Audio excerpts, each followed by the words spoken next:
Hey, what's up, good people, and welcome to another episode of Keep It Thorough, where we give you the real behind business, health, money, and self-development, and introduce engaging concepts to help you perform better in all areas of life. I'm your host, Cedric Lavelle, joined by my counterpart, E double. E double. We back at y'all for episode 89. And the title of this episode is Brand Power, Crafting a Strong Brand People Remember. So, really touching on brand identity. This is something that we're very knowledgeable in, and really, my boy said is damn near expert. So, we looking forward to this one. Good episode. So, as always, be sure to check out the website, keepitthorough.com/kits. And, look through the kit that corresponds to this episode. And be sure to podcast with us wherever you podcast, on all the platforms. I actually like that saying, podcast with us whatever you podcast. Hey, me too. That's why I keep saying it. I like that. Come on. And then be sure to come follow us too, man. So, on all the social media platforms, we definitely active. Subscribe to the YouTube channel, all that good stuff. But without further ado, let's go and get into it, Sid. Yes, sir. Let's get to it. So here's the real. If you are a business owner, if you are an entrepreneur, if you are any type of professional, you have a brand. I believe that we all have a brand. We all have a personal brand. We all have a professional brand. We also all have a physical brand. Your physical brand is the condition that you're in.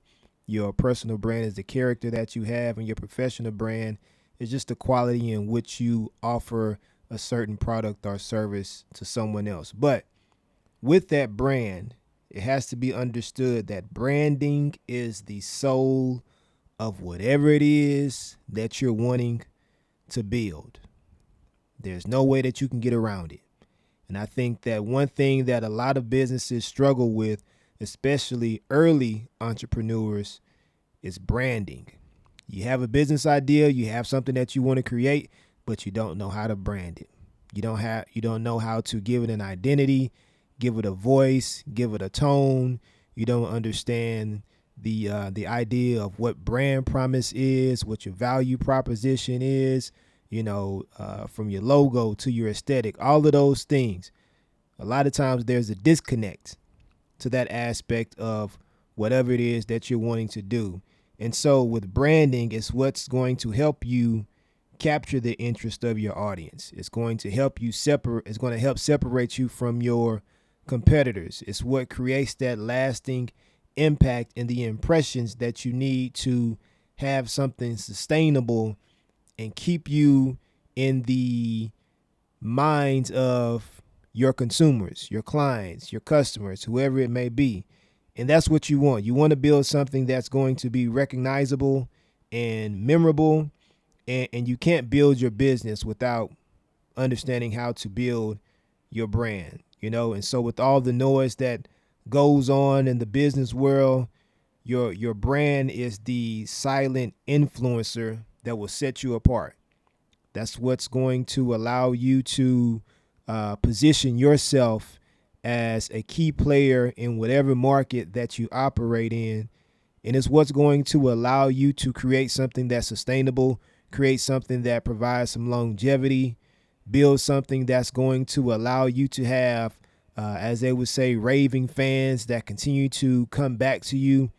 That's what you want. That's what you want, and that's what you get when you focus on branding and making it a priority. Not marketing, but branding. I'm happy you just said that, because that was the very first thing I was going to say before I got off into my segment. Yes, right? sir. I think a lot of people get the two confused or think they're synonymous, and they're not. Your brand identity will definitely have an impact on your marketing strategy, Right? Because you'll know your target market, the demographics. You'll know what type of language you want to use. You know what kind of imagery you want to portray. But they're definitely two separate things. Right. I'm very good at marketing, right? I know how to run ads and appeal to the target audience. Said is very good at brand identity, creating the identity for your brand, right? So very important to understand the difference between those two. So one key thing. I mean, cut you off. One key thing No, you good, that I bro. always go with: branding is what you want to show. Marketing is what you want to sell, right? And so when you put that in context, it gives you the ability to know which direction that you have to move in whenever you're looking to differentiate from the two, right? Because a lot of times you may need to have more brand awareness. And with brand awareness, you're not necessarily looking to sell something. You're looking to draw interest from somebody and educate. to educate and inform them about who you are and what you represent. Now, when it goes into marketing, now that's when you're looking to sell a product or a service and get the buy-in from that potential client, customer, consumer about whatever it is that you're wanting to offer them. So exactly. Key point and there. that identity builds that trust and things like that, which we'll get Absolutely. into in a second, though. So the concept of brand identity formation, right? So with a sense of identity for your brand, it becomes without a sense of identity for your brand, it becomes hard to tell its story. So, things such as your values, your vision, your mission statement, your target audience becomes very challenging. So, Said just mentioned this, that, every person has a brand identity and every business has a brand identity. So just like a person can go on a journey of self-discovery, the same is true for a brand, if you're struggling or having challenges. So when you know who you are and you know what you stand for, you are better equipped to communicate in a way that is authentic and engaging. And that's very important for any brand, because if you want, those true die-hard loyalists, fans or consumers, you have to be authentic, because people can read through the nonsense. And I feel that there's something that you can't even necessarily describe, but something's off, right? Where it's like, you might not even be able to describe it, but you're like, yeah, I just don't have a connection to this. Like, right. Something's off. And if your brand isn't authentic, if you really aren't true to the message that you're trying to convey, you may create that sense of, uncertainty and, that disconnect. People, that disconnect where it makes it very hard for, people to engage with you and your brand, right? So forming an identity is not something that happens overnight, unless your name is Cedric Johnson. Because that man worked miracles in a few hours. Hey, I do my best, man. God is blessed me. But most people, are not able to form an identity overnight. Now, we do have tools, you know what I mean? Like things like ChatGPT and artificial intelligence, which is the closest thing to having like 100 people that's extremely smart. So, you can do some of these things a little quicker than what we used to be able to do. But again, it's not an overnight process for most of the time, right? And every decision you make regarding your brand counts, and consistency is key, right? So consistency not only reinforces your brand, but it builds trust between you and your customers. So when you maintain consistency in your branding and you communicate competence, reliability, and you show your customers what they can expect from you, right? So you got to be consistent. And it's about, I think I made a post on Facebook, and I'm paraphrasing because I don't remember exactly how I worded it, but it's not about what you do sometimes, but it's about what you do most of the time, right? And if you on your game most of the time and your customers see that, you're very reliable, you have, high-end customer service, your products are top notch and the quality is good. If there's that rare situation where they get a bad product or they have, bad customer service that one time, they're going to know that's an exception. Yeah. That's not typically what they expect, right? Because I'm pretty sure all of us, if we go to Chick-fil-A and we have a bad experience, we're going to be like, oh, okay, that person's just having a bad day or something, because normally they always on game. You know what I'm saying? And that's because that brand identity that they've built, and that, you kind of know what to expect. You know what you're going to get when you go to a Chick-fil-A, whether you go to the one in Houston or you go to the one in Minnesota or New York or California. It's going to be a very consistent experience. From the tone to the voice, everything. Yeah. Yeah, exactly. So brand identity formation, just to recap that, it doesn't happen overnight, but be patient. And as you develop that brand identity, be very, very consistent, right? So that your customers begin to learn you, right? As you learn your customers, and then they, begin to know what to expect. And then, that's how you grow that loyal, dedicated, customer or fan base, right? Yeah, that's big. And just to kind of go back to what I was saying earlier with where a lot of businesses struggle, branding is something that really, it really allows you to connect with people, right? And that's something that you want whenever you're looking to build a business or whenever you're looking to position yourself for a certain opportunity. You want that connection. You want to be able to draw people in to what you're doing, and you want to be able to represent yourself in a way where they know everything that you're about and what you stand for. So basically what E was just saying. They want to know what you stand for. And if you just think about it, even from a, the regular context of just interacting with people, not even trying to build a business or have some sort of profession, but just interacting with people, you're not going to typically interact with somebody that you don't really vibe with or that you don't connect with or that are just always on BS and not being 100 with you and not being real with you. You're not going to really want to do anything with them. You're not going to want to hang around them. And so it's similar when it comes to your brand. And so you really want to have that brand identity and be able to connect with people in a way where it shows them what you're wanting to create, what you're all about, and why they should do business with you and why they should connect with you, right? And so 3 things that really stand out when it comes to branding would be, 1, the visual identity of your brand. So that goes into like your logo, your color palettes, your typography, things of that nature. That's the first thing that people are going to see. So that's the first impression should be your best impression, right? And so it takes time to really craft something when it comes to branding that really can capture the attention of people. And it doesn't have to be something extravagant, but you really want to make certain that your visual identity represents and fully represents what it is that you're wanting to have your audience perceive. That's a big thing. And then the next thing would just be the brand voice. And so the personality and the attitude that's conveyed through your brand's verbal and written communication. That's important, especially in this digital age where a lot of people do business online. A lot of people connect with others online. You definitely want to have a brand voice that people can be attracted to. Now, that brand voice can be informative. It can be conversational. It can be humorous, whatever the case may be, whatever best reflects you. But you most certainly want to have a brand voice so people can be able to point you out amongst the crowd. They have something that they can hear, and immediately it registers to them like, oh, that's such and such brand.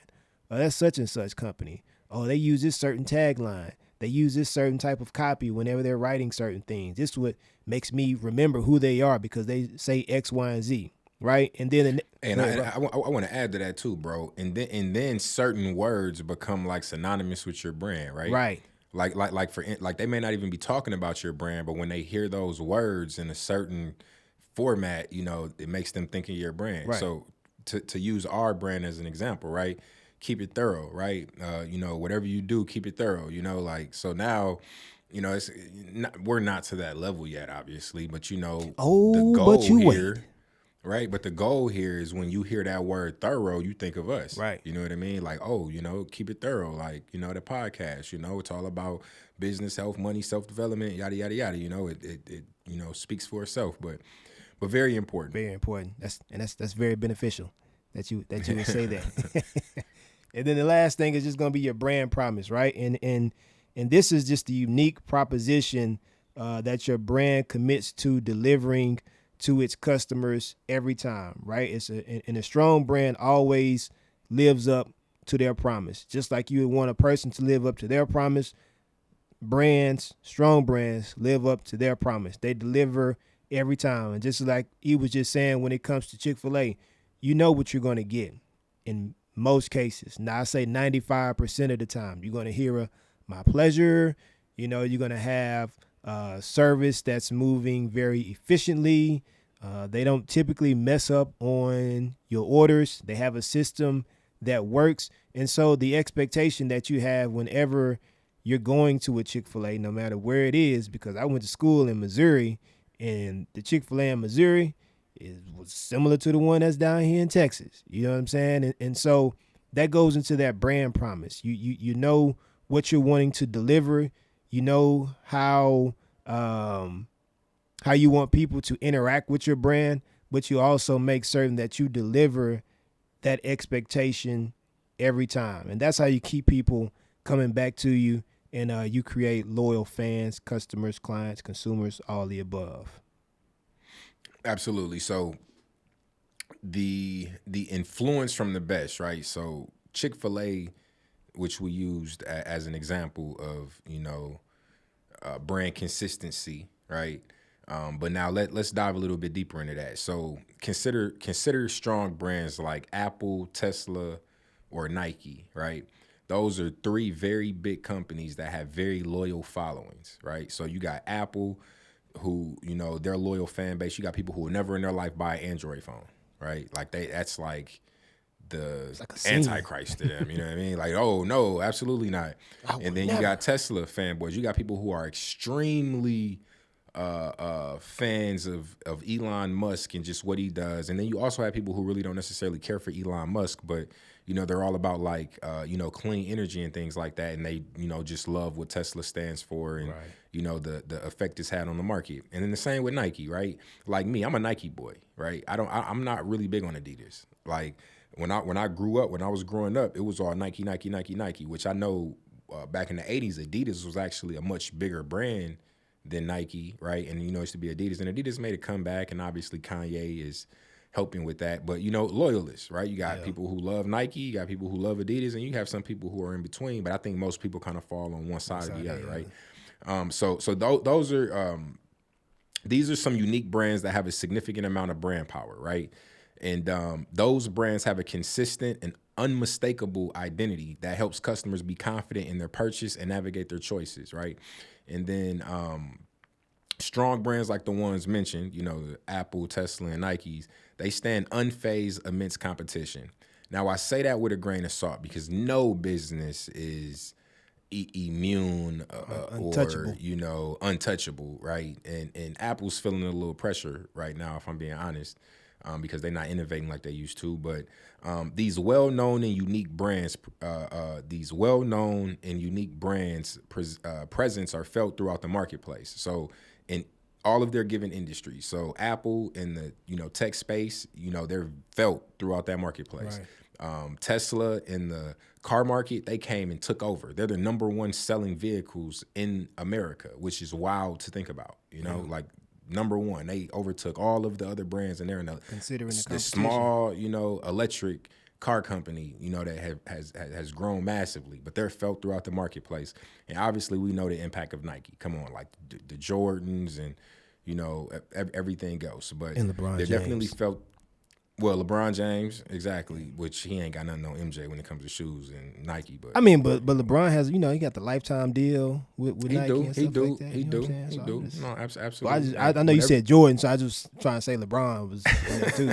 I just wanted to put that in. Hey, the LeBron sexuals will be happy you just said this that, guy. But they are the identity of these brands helps to guide potential customers to them. Yeah. Right. So, because their identity is so strong, their messaging is so strong, you don't mistake them with other brands. And if you're in the market for one of their products, the way their brands allow them to market in a way that pulls in their potential customers. Absolutely. So, very, very, very important. Very, very important. All of that. Absolutely, very important.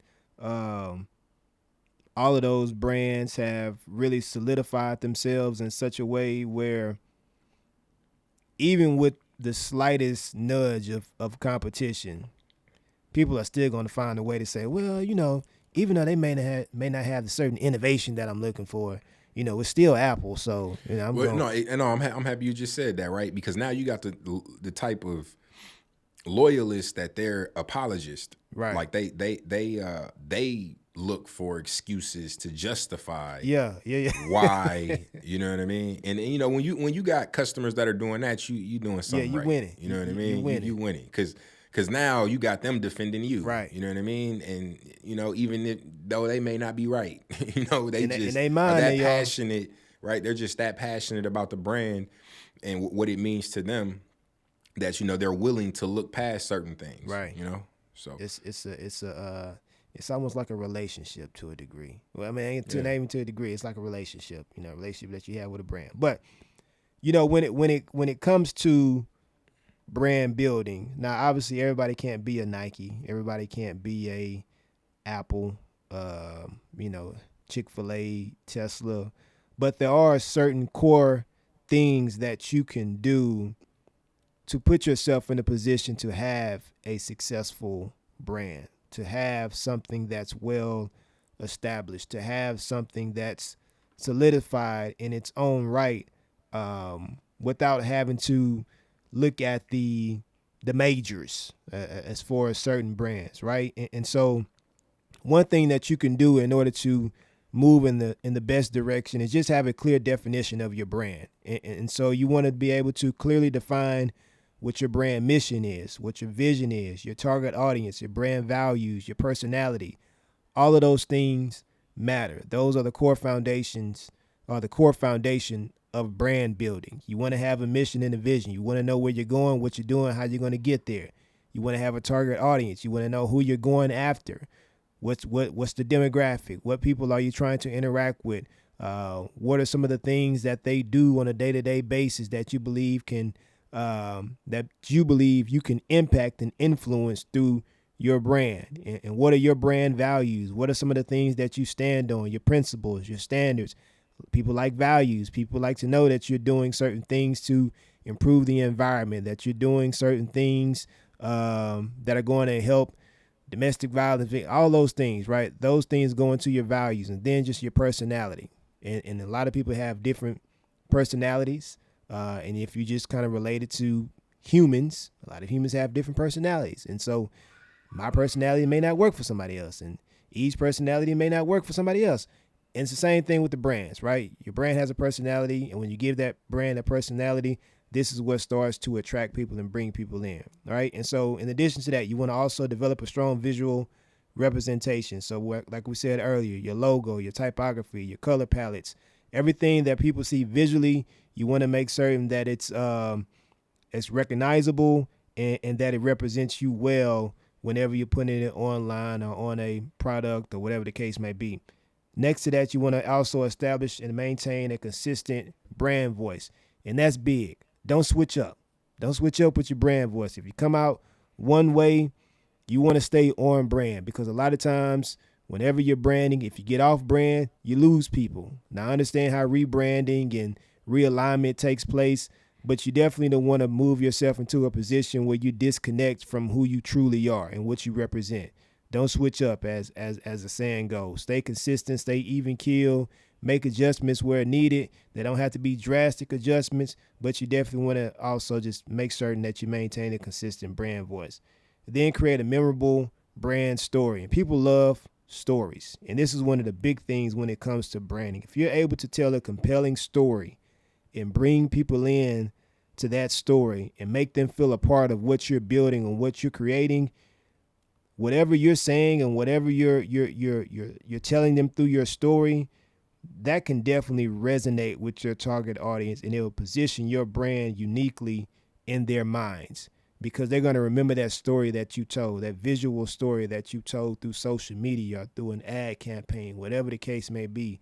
Those things matter, and it really shows the target audience and the people that you're trying to attract, what you represent. Because like I said, your brand is the soul of your business. And whenever you're pouring yourself out to your audience and really being transparent with them and being compelling, that really does something, and it pulls on their emotions a little bit. And then you kind of go into emotional branding, because now you're pulling on those heartstrings, and that's beneficial in the end. And then at the end of that, you just want to make certain that you deliver on your brand promise. So basically what we were saying earlier, whatever you're wanting to convey, make sure that you're conveying that, but always set the expectation and live up to that expectation every time.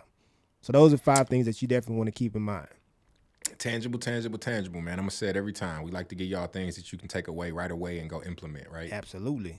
So in summary, branding for now and later. So Sid was just talking about the importance of crafting a memorable identity, right, through branding, and that is a decisive factor in the success of your business. If you can't what's the word I'm looking for? If you can't, successfully create a brand identity, it's going to be very, very, very difficult to have a successful business, right? That brand identity also helps you to gain a distinct position in the marketplace, which I kind of talked about a little earlier, with like Apple and all of those companies, and it also creates a lasting connection with your customers that will make an impact for now and later, right? And then it influences the perception of your brand. It drives loyalty and ultimately leads to increased sales, engagement, and value. And then investing time, creativity, and resources into crafting a strong brand can prove to be one of the most fruitful initiatives, right? So don't go easy on your brand identity. Don't just throw something together and then focus on your products. Yeah. You need to spend ample time on fine-tuning and developing that brand identity, because it'll make those other things a lot easier and a lot more natural. Right. And then, last but not least is it is critical to make your brand a priority, which I just mentioned. The actions you put forth can be the difference in building something sustainable or seeing it end quickly, right? Because if your brand is not resonating, if you're not acquiring customers, if you are not getting sales, you cannot continue to do something for a long time, or you're just going to eventually be flushing money down the toilet. Right. And depending on the business or the industry you in, some businesses and industries are extremely expensive, right? So if you're not being profitable, how long can you do that until you got to kind of hang it up, right, and just take it on the chin? So brand identity, man. Episode 89, brand power, crafting a strong brand people remember. And that's what we're trying to do here, man. That's what Keep It Thorough is all about. We're trying to create a strong brand that people remember, and have a positive impact. And I think it's very obvious what we stand for, who we are, not only as a brand, but as individuals, right? We're very passionate about the work we do. We're very passionate about this podcast, passionate about this brand. And we're going to keep it real. Exactly. And then we keep it thorough. It's who we are. It's who we are as men. Yeah. You know what I mean?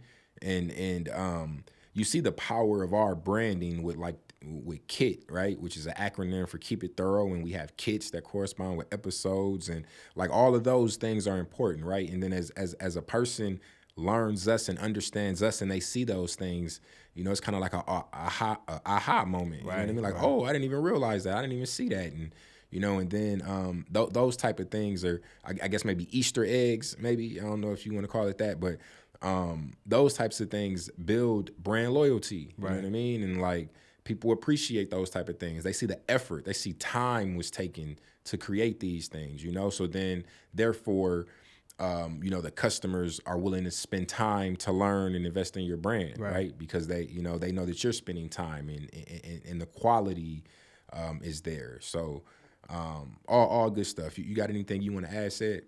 No, sir, I do not, man. Hey, well, as always, man, we greatly appreciate y'all, everybody who tunes in, who watches, who listens, who shares, who talks about, who visits. You know what I mean? We all of appreciate those good things. For sure. We greatly appreciate y'all. We continue to grow. The numbers continue to go up. We got a couple of things that we're going to implement that, we've been kind of dragging our feet on a little bit because we human like everybody else. We got kids and wives and life. And life been life, man. You know what I'm saying? But just know every Tuesday you getting these episodes. Oh, yeah. You know what I mean? Facts. No excuses matter what's happening. No excuses at all. We're going to figure it out. But with all that being said, man, if you don't do nothing else, keep it thorough. And we'll holler at y'all next time. Deuces. Deuces.